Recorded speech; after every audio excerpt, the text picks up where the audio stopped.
یادم میاد که اولین کاری که برای ارکستر نوشتم در سن 16 سالم نشده بود هنوز، شاید 15 سال و نیم اینا بودم. یه آهنگی به ذهنم رسید و این رو برای ارکستر بزرگ نوشتم، البته اون موقع به صورت اونیسون، خب برای اینکه تجربه تنظیم و اینا نداشتم. همون موقع ها ما 3 دوست بودیم که ما میگفتن 3 یار دبیرستانی. این 3 دوست من بودم، ایرج جنتی عطایی ترانه سرا و بابک بیات که اون موقع خواننده بود نه آهنگساز. به هر حال من این آهنگ رو که در همون حدود سن نزدیک 16 سالم بود ساختم، نوتشم نوشته بودم. ایرج جنتی عطایی تحت تاثیر قرار میگیره و اولین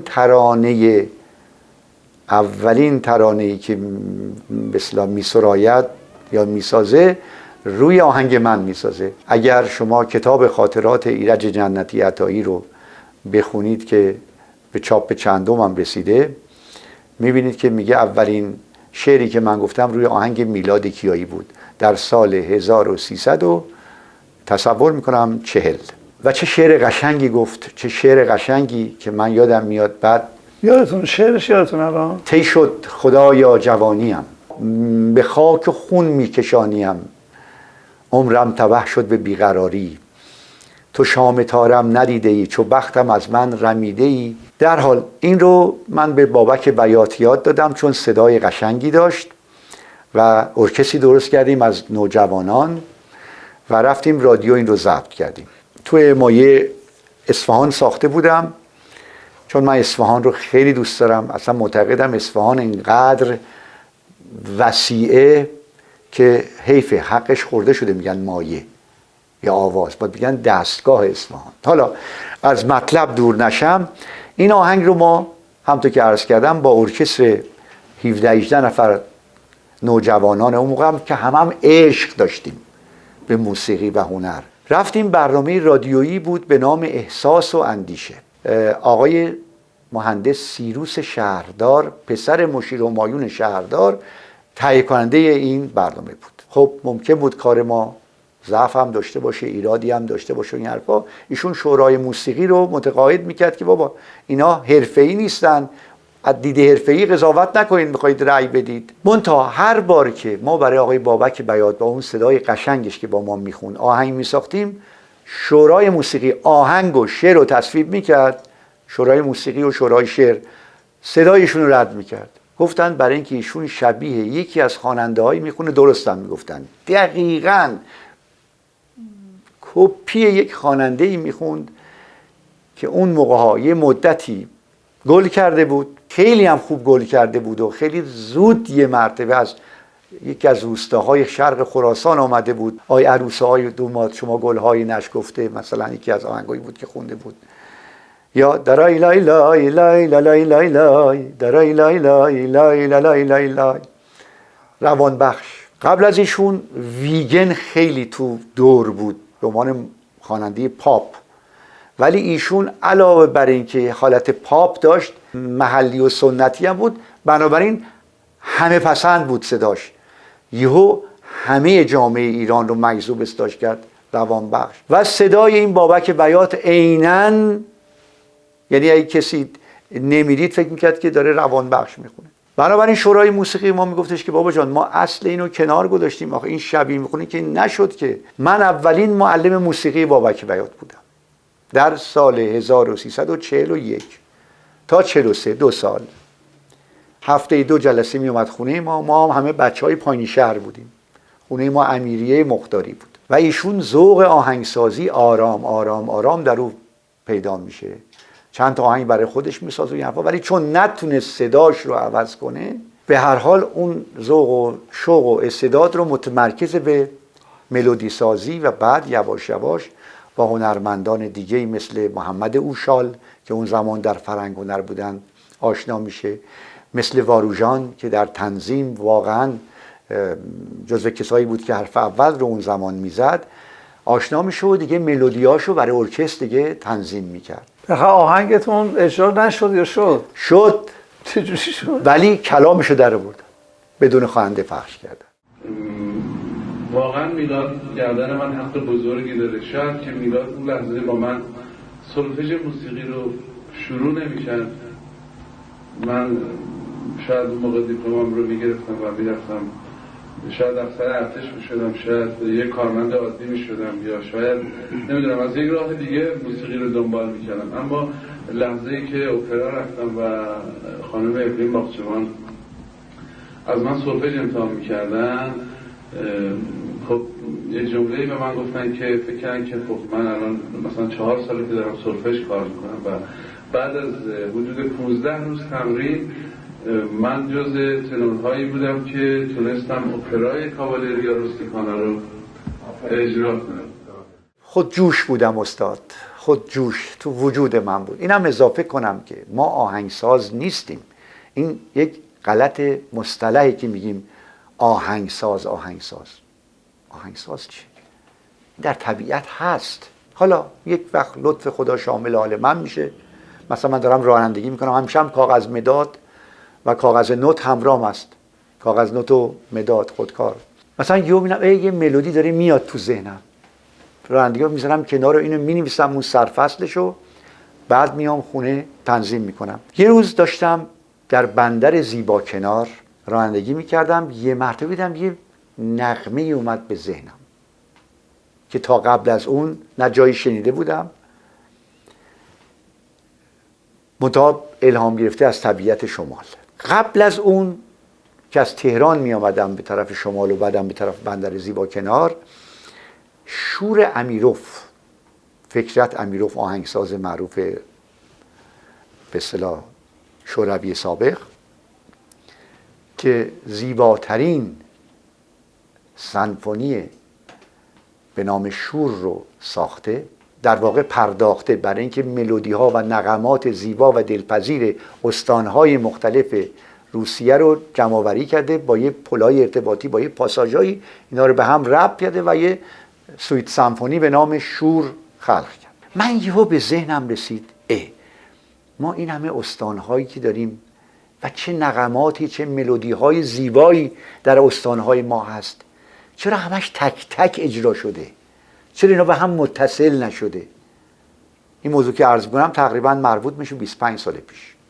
یهو اومد، این تیک آمد، ملودی آمد، نوشتم، آمدم تهران، 12 استان رو انتخاب کردم و شروع کردم ملودی های اونها رو روشون کار کردن، نه اینکه عیناً بردارم، با الهام از اون نغمات و اون ملودی ها اونا رو روشون کار کردم. 4 ماه و نیم طول کشید، 12 استان ملودیاش رو انتخاب کردم، روشون کار کردم و با یه پاساژایی، پلای ارتباطی اینا رو به هم ربط دادم. عینک من 75 صدم نمرش رفت بالا، از بس فشار آمد به چشمم. اینا رو تنظیم کردم در 2 بخش، 2 تا عرض کنم خدمتتون که 2 تا 25 دقیقه، جمعاً میشد 50 دقیقه. پارتیتورش رو دادم به شورای موسیقی. حالا قبل از اون ملودیایی می ساختم ساده، چیزی تصویب به عنوان مثلا کار شما بیایید و بالاترین رقم هم براتون زدن و این صحبت. با چه شوقی که یک کار موندگار من دادم. بعد از یه مدتی جواب اومد که متاسفانه این کارتون در شورا تصویب نشد. چرا تصویب نشد؟ پارتیتورش رو گرفتم دیدم زیرش نوشتن چون در اولویت تشخیص داده نشد کار تصویب نشد. شورای کجا؟ شورای رادیو؟ رادیو تلویزیون. افسرده شدم یه وقت. منی که همیشه روحیه سرشار از عشق و شور و شادی دارم دچار افسردگی شدم. یکی از دوستان خیلی خوب من، چون من بزرگترین ثروتم دوستانم هستن، لطفی کرد گفت چی شده داستانه بودم؟ گفت نمیشینی بریم خودمون ضبط کنیم؟ هزینه سنگینی داره. گفت باشه ما حمایتت میکنیم. مثلا 12 ساز بادی توش به کار بردم، 6 تاش حذف کردم. 12 ویولون بود، 6 تاش حذف کردم، شد 6 تا ویولون. سازها رو خلاصه همه رو به نصف رسوندم، هزینه خیلی سنگینی برمی داشت. اینو ضبط کردیم. بخش یکیشو ضبط، عرض کردم که در 2 بخش. بخش یکیشو ما دادیم به شورای موسیقی، نه برای اینکه تصویب بشه فلان، تو آرشیوشون باشه. چون من اون کار رو مورد استفاده یک سریال تلویزیونی به نام خاله سارا که از شبکه 1 به دفعات پخش شد و چقدر اون سریال، حالا نه به خاطر موزیکی که من گوش میدم، رو تمای محلی بود، چقدر به دلها نشست. خب خوشحال می شدیم. مطبوعات نوشته بودن این حرفا که این سریال با این موسیقیش گل کرده. یه روز دیدیم از شورای موسیقی، همونطور که عرض کردم یه کپیش دادم که فقط تو آرشیوشون باشه، زنگ زدن ما رو خواستن آقا بیاید یه کاری با شما. یه مرتبه دبیر شورا گفت تبریک میگم. گفتم که منم تبریک میگم، چه خبر امروز مگه؟ گفتن مگه خبر ندارم؟ نه، کارتون در شورای موسیقی ممتاز شناخته شد. این کار که رد شد که حالا ممتاز، بله، به ما تشویق نامه هم دادن و خب لطف کردن بالاترین رقم رو هم زدن این حرف و قرار شد بخش دوش در رادیو صدا و سیما یا رادیو تلویزیون بریم اونجا. درست ساعت 6 بعد از ظهر شد. درست اگه 4-5 دقیقه دیگه این صدا بردار اجازه میداد کار تموم شد. آقا 6 وقت اداری تموم شد. گفتم استاد من خواهش میکنم همش کم میزان بیشتر نمونده. نه آقا اینجا شخصی که نیست، اینجا دولتیه، منم تا ساعت 6 بیشتر ساعت کارم نیست. فردا اومد 2-3 ساعتی برق نبود. برق اومد، مثلا فرض کنید استودیو نقص فنی داشت، استودیو درست شد، بخوایم ضبط کنیم، نوازنده یه جا خارج می‌کرد، من گفتم از تو اتاق فرمان قربان ببخشید این نوتو خارج زدید. آقا مگه چقدر ما میدن شما انتظار دارید ما درست بزنیم؟ آقا خارج زدید. گفت اینجا دولتیه. آقا چجوری بهت بگم؟ یکی میگه آقا مگه برای فیلم نمیسازی؟ گفتم مسئله فیلم نیست. گفت آقا این زیر صدای من باد و من طوفان و این حرفا شنیدن، اصلا هیچ بوی عشق نمیداد کار در اونجا. خلاصه رها کردیم بخش 2 کار رو، به همون بخش 1 که به طور آزاد و عاشقانه ضبط شده بود اکتفا کردیم و اسم اون مجموعه رو من که 6 استان شده است کردم، بخش 2 موند. اسمش گذاشتم موسیقی روی تمهای محلی ایران. کوههای سفید یک سریالی بود برای جوانان و نوجوانان که تصادفاً اون هم از شبکه 1 پخش میشد و آقای ابوالقاسم معارفی کارگردان بود که هنرپیشه اولش هم اگر اشتباه نکنم آقای هاشمی، که موسیقیش رو من ساخته بودم برای پیانو و ارکستر. پیانوش هم یک نوازنده بسیار بسیار خوب و بهتره بگم یک نابغه نوازندگی پیانو به نام آندره آرزومانیان. نمیدونم اسمش رو شنیدید یا نه. حیف که ایشون خیلی زود از دنیا رفتند که اصلا پنجه طلایی باید به ایشون میگفتیم. بسیاری از کارهای زیبایی که شما میبینید آهنگسازهای فیلم مثلا آقای شهبازیان، آقای دکتر محمد سریر یا کسای دیگه ساختن و کار پیانو میبینید و اون نوازندگی و شیرین نوازی کار آندره آرزومانیانه که روح میداد به اون کار، که این کارم جزو کارهای خوب شناخته شد و اسمش هم گذاشتیم کوههای سفید. مهر و ماه هم باز یک سریال تلویزیونی بود که از شبکه 2 در حدود 27 سال پیش پخش میشد. تهیه کنندش آقای به نام اوجی بود، فکر کنم مجید اوجی. کارگردان الان حضور ذهن ندارم، منتها چون موسیقی بگونی بود که خود موسیقی هم به تنهایی قابل شنیدن بود. اغلب شبا که من مثلا از بیرون می اومدم مهمونی می اومدم یا از استودیو می اومدم ساعت 1-2 بعد نصف شب رادیو رو رادیو روشن میکردم، برنامه راه شب میبینم موسیقی من داره پخش میشه قطعاتی برای سنتور و ارکستر. و ارکستر. بله، این سفارشی بود.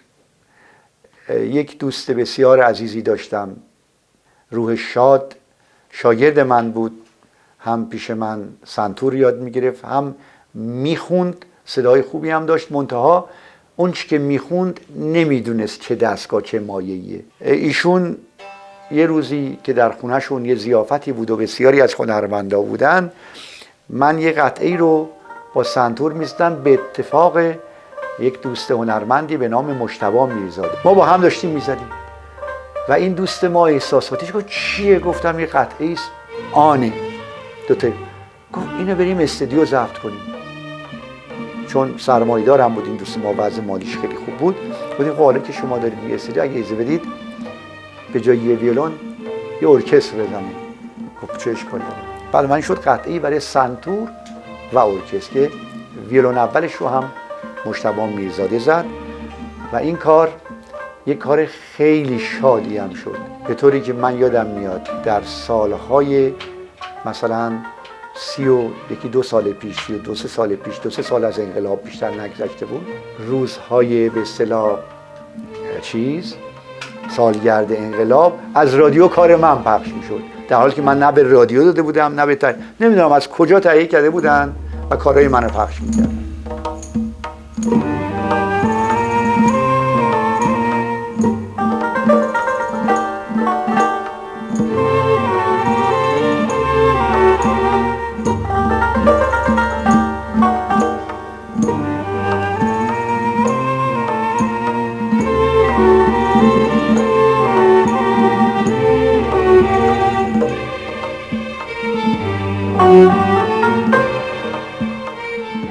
آلبوم هایی که من بیرون دادم 3 تا بود، زیاد نبود. یکیش که راز آشکارا تکنوازی بود، به عبارت هم نوازی همراه با تنبک و این حرفا، کارهایی بود در حدود 1 ساعت کار بود، ولی یه سری کارهای ارکسترال رو از جمله استاد اون کارهایی که روی تمای محلی کار کرده بودم منتشر شد. البته اون موقع کاست بود، دارم عرض کنم، مربوط میره به نزدیک به 30 سال پیش، 27 9 سال پیش. یکیش به نام شور و شادی و دومین به نام سبززار.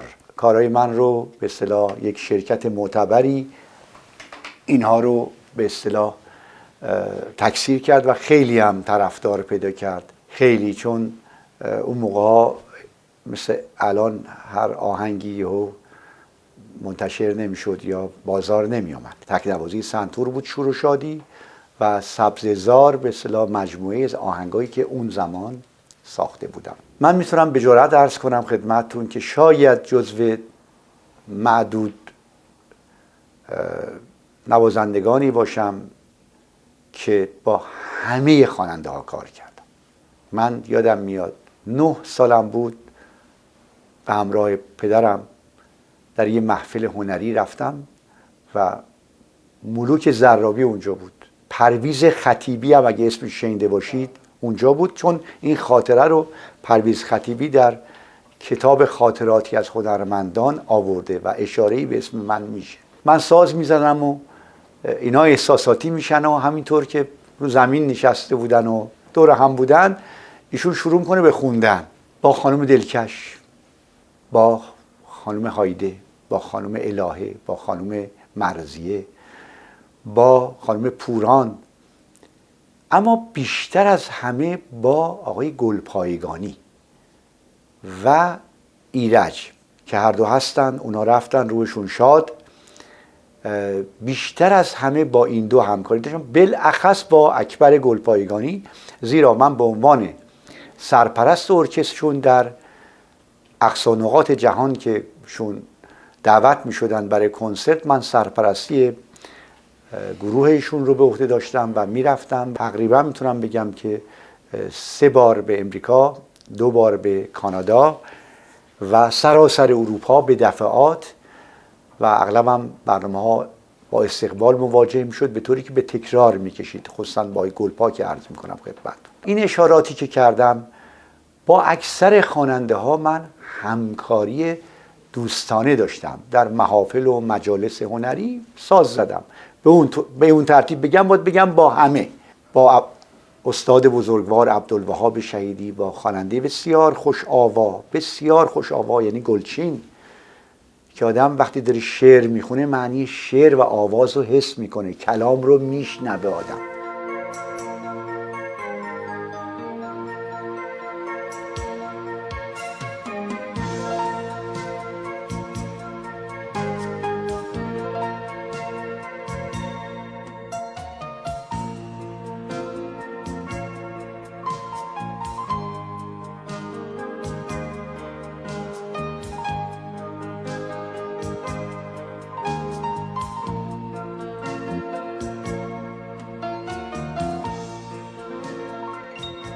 من یک کتاب که خلاصه است از نیم قرن خاطرات هنری، گلچینی از و گزیده ای از خاطرات هنری که حدود 10 سال پیش به چاپ رسید، که البته در زمانی بود که خیلی محدودیت بیشتر از حالا بود و با چه سختی این کتاب به چاپ رسید، به نام همون راز آشکارا، و حدود 83 صفحش هم این کتاب سانسور شد که امیدوارم بتونم روزی